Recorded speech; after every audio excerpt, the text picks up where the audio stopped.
You believe you know what a narcissist looks like: a performer, a manipulator, someone who builds their life as a stage and demands you applaud. But what if the first narcissist wasn't a person? What if it was the mirror itself? Not the one in your bathroom, the one in your mind, the one the world gave you before you even asked for it. It began the day you posted something, not because it mattered, but because you hoped someone would say it did. That wasn't expression. It was a supply ritual, a silent prayer. See me, validate me, reflect me back.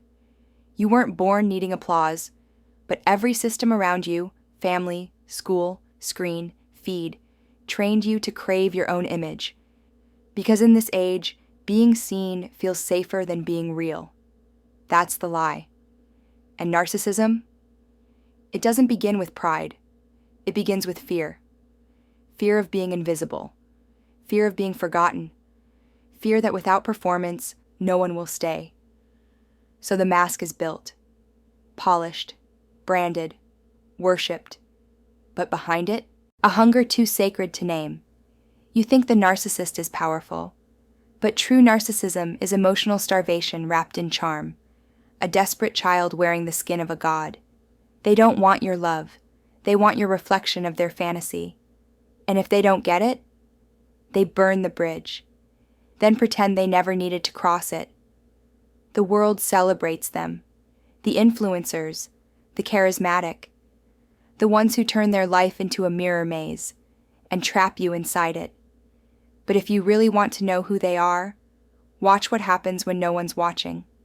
If they still perform, still polish, still ache to be seen, you're not witnessing ego. You're witnessing collapse. And if that collapse feels familiar, if you've ever posted just to be noticed, smiled just to be liked, or reshaped yourself for a stranger's eyes, then the mirror was never theirs. It was yours. And it lied to you first. They will tell you narcissists are arrogant. They are wrong. Arrogance is a symptom. The cause is deeper, older, uglier. Visibility addiction. The modern narcissist doesn't crave power. They crave the simulation of relevance. A digital pulse, a like, a glance, a comment that proves they're still real. And so, they build, not lives, not values, personas. They sculpt a version of themselves designed to impress, but never connect. That's the first fracture. Connection is risk. Performance is control. So they choose the performance, again and again, until they forget it's a mask.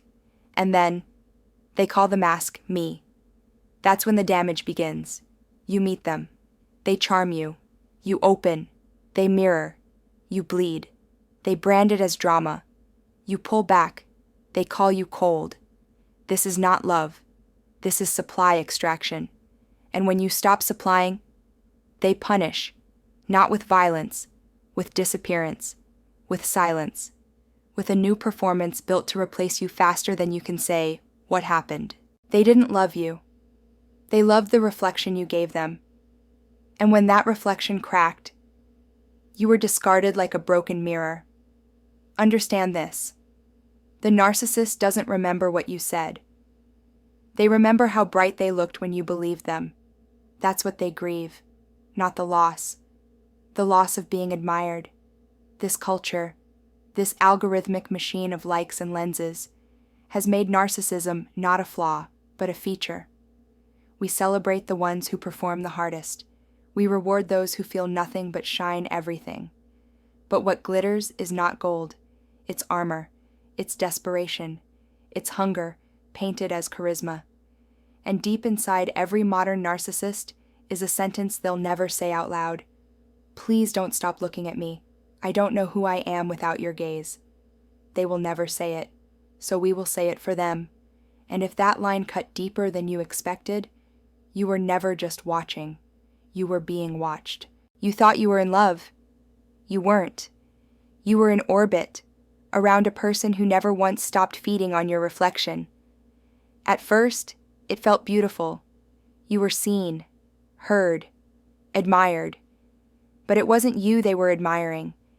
It was the effect you had on them, how your belief made them feel infinite. That's the secret no one tells you. A narcissist doesn't fall in love with people. They fall in love with supply lines. You weren't a partner. You were a mirror that never talked back. Until you did. And when you questioned the illusion, they didn't explain. They didn't comfort. They inverted. Suddenly, your confusion became cruelty. Your hurt became manipulation. Your boundaries became abandonment. Now read that again. Slowly. Because that's the spell. A narcissist doesn't argue to win. They argue to reverse. You accuse them of dishonesty. They accuse you of control. You catch them lying. They say you're too sensitive. You ask for clarity. They say you're suffocating them. Every word is a mirror turned backward. Every question becomes a weapon in their hand, and you start to doubt your own reflection. That is not coincidence. That is gaslight doctrine. It isn't about logic. It's about distortion. Because once you begin to question yourself, they don't have to. They're safe. You're confused. The supply flows. And what is supply? Your attention, your apology, your suffering, your return, especially your return. Because they will test you, discard you, haunt you with silence. Then smile when you crawl back, just to feel real again. You'll say, "Why did I come back?" They'll say nothing, because they already know the answer. They trained you to confuse pain with intimacy. But here's what they never expect. One day, the mirror breaks, and you stop crawling. The supply freezes, and in that silence, they finally see the truth. They were never loved, only fed, and now the feast is over. They never apologized. Not really. Maybe they said the words, but something in their eyes stayed cold, like they were repeating a line, not lifting a weight. You kept hoping they'd understand, but they didn't, because they couldn't, because empathy requires a self, and they only ever had a mask. You kept trying to fix it.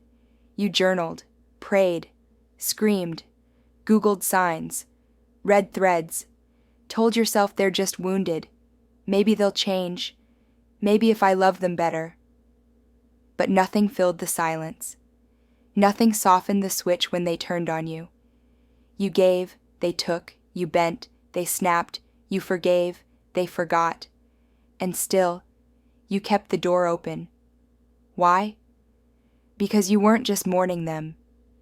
You were mourning who you became in their presence. That bright, warm, open version of you. The one who smiled too quickly. The one who waited too long. The one who believed the lie because the truth hurt more. You missed them, yes. But more than that, you missed yourself. So here's the ritual now. Not revenge, not rage, not diagnosis. Just this.